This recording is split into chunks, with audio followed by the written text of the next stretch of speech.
Saya perlu menambahkan bahwa Anda adalah juru bicara internasional yang baru. Jadi, untuk memulai, selamat ya. Terima kasih banyak. Saya ditugaskan untuk mengambil peran ini. Saya ingin memulai dengan beberapa ancaman yang sedang dihadapi Israel saat ini dan tantangan yang dihadapi IDF. Dan tentunya kita perlu mulai dengan perkembangan terbaru, yaitu Iran. Kita tahu tentang ketegangan saat ini di Selat Hormuz. Kita tahu tanggapan dari Amerika Serikat dan kita tahu gencatan senjata tampaknya semakin tidak pasti. Israel tidak terlibat dalam proses diplomatik saat ini. Tapi berikan pendapat Anda tentang seberapa siap IDF saat ini jika operasi militer segera dilanjutkan. Oke, jadi jelas dalam beberapa tahun terakhir, hampir 3 tahun, IDF telah beroperasi di banyak front yang berbeda dan menghadapi berbagai ancaman. Jadi jika kami memang dipanggil atau harus masuk ke pertempuran sesuatu yang terjadi dalam beberapa hari ke depan, kami akan melakukan apapun yang perlu kami lakukan selama pimpinan politik memberikan arahan kepada kami. Dan kami akan melakukan apapun yang perlu kami lakukan. Jadi menurut saya, kami telah menghadapi banyak tantangan dalam beberapa tahun terakhir. Jadi saya pikir kami akan mampu menghadapi tantangan apapun yang diminta untuk kami hadapi.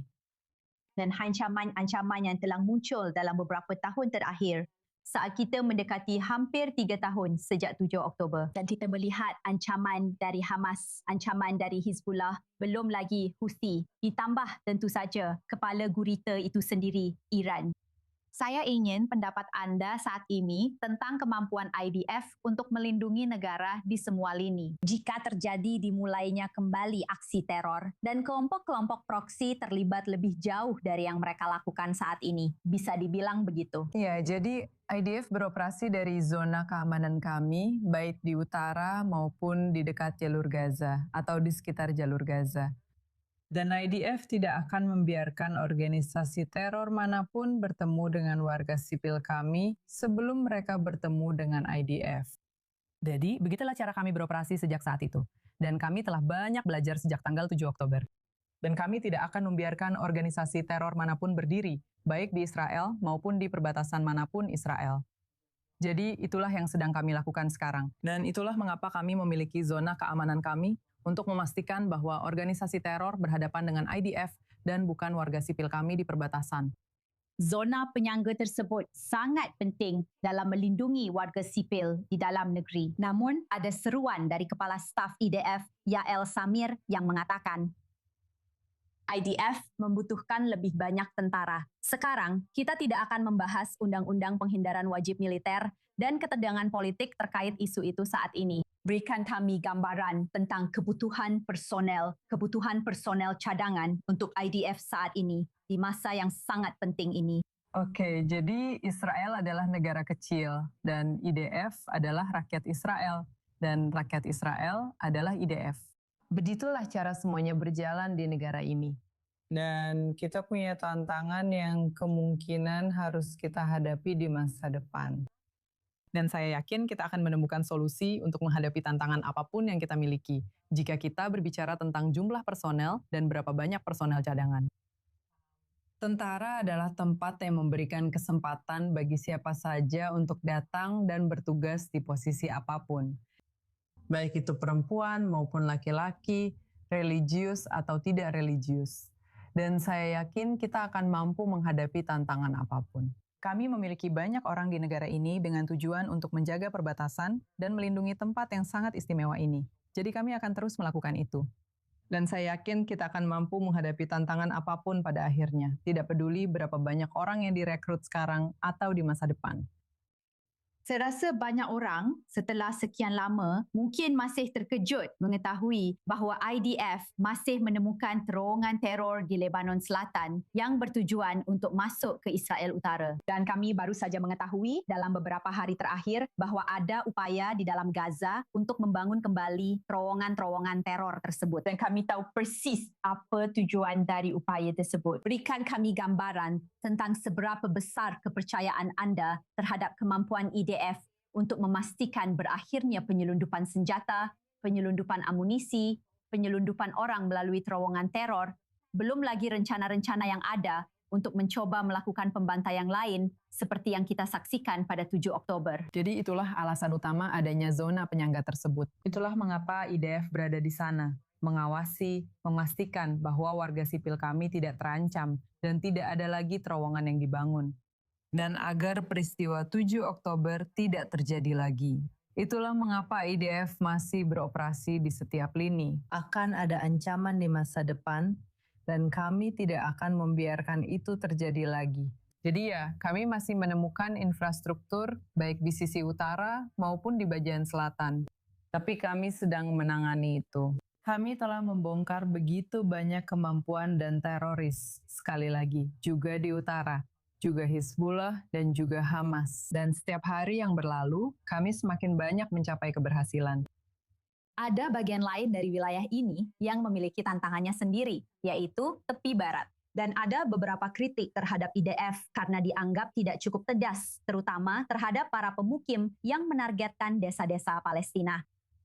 Memang rumit, tapi apa jawaban Anda atas kritik sebesar itu? Dalam beberapa kasus, ada tuduhan bahwa tentara bahkan menutup mata terhadap beberapa insiden tersebut. Upaya seperti apa yang akan dilakukan untuk memastikan hal itu tidak terjadi?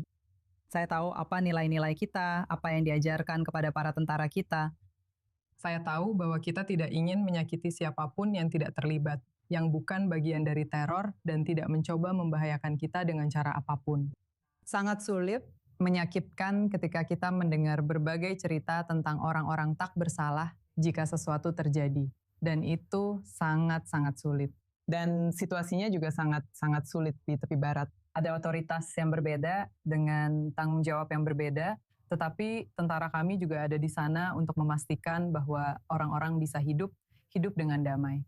Dan jangan biarkan kelompok radikal dari pihak manapun melakukan sesuatu yang tidak kita inginkan dan tidak sesuai dengan nilai-nilai kita. Jadi itulah yang bisa saya sampaikan tentang apa yang sedang terjadi pada dasarnya.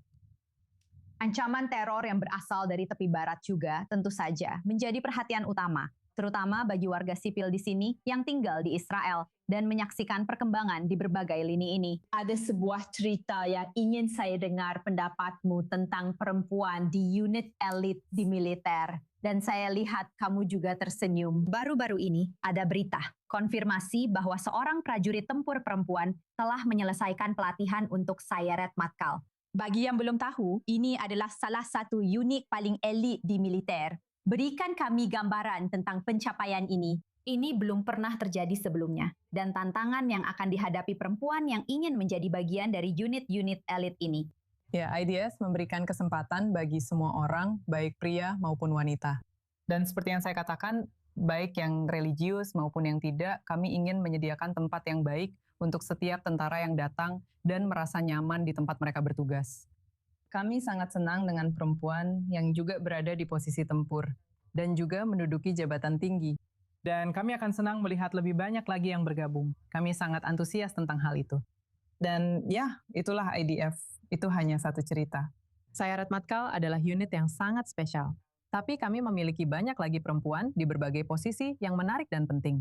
Dan aku harap akan ada semakin banyak cerita yang muncul, jadi kalian semua bisa melihatnya. Itu memang pencapaian yang luar biasa. Dan akhirnya, ketika kita melihat situasi saat ini, seperti yang sudah kita katakan, hampir 3 tahun sejak 7 Oktober, masa yang traumatis bagi seluruh bangsa.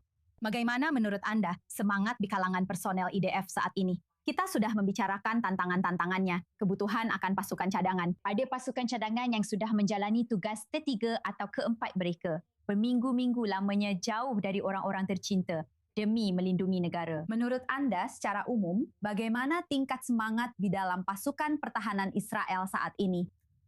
Ya, sudah lama sekali sejak perang berlangsung, tapi setiap warga sipil yang tinggal di sini di Israel paham bahwa kita harus melindungi negara ini. Tanggal 7 Oktober terasa seperti waktu yang lama. Dalam beberapa hal, itu memang waktu yang lama.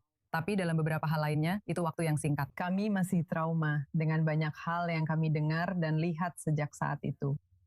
Tapi semangat rakyat Israel lah yang menang pada akhirnya. Dan itu juga semangat personel IDF. Dan itulah mengapa tantangan apapun yang akan kami hadapi, Saya yakin kami akan bisa melewatinya dan melakukan yang terbaik. Kami telah banyak belajar dalam beberapa tahun terakhir. Kami memiliki banyak pengalaman, hal-hal yang mungkin tidak pernah kami bayangkan akan terjadi secara bersamaan. Dan kami telah mencapai banyak hal.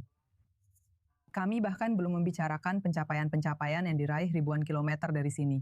Tapi ya, banyak hal telah terjadi. Dan saya yakin dengan semangat khusus kita, rakyat dan negara kita akan menghadapi apapun yang harus kita hadapi. Dan ya, kita masih punya motivasi untuk menjaga negara ini tetap seperti ini. Kami sangat menghargai kehadiran Anda di studio dan semoga sukses dengan peran baru Anda. Terima kasih banyak kepada juru bicara International IDF yang baru, Letnan Kolonel Ariela Mazor. Kami menghargai kehadiran Anda di studio. Terima kasih. Semoga sukses selalu.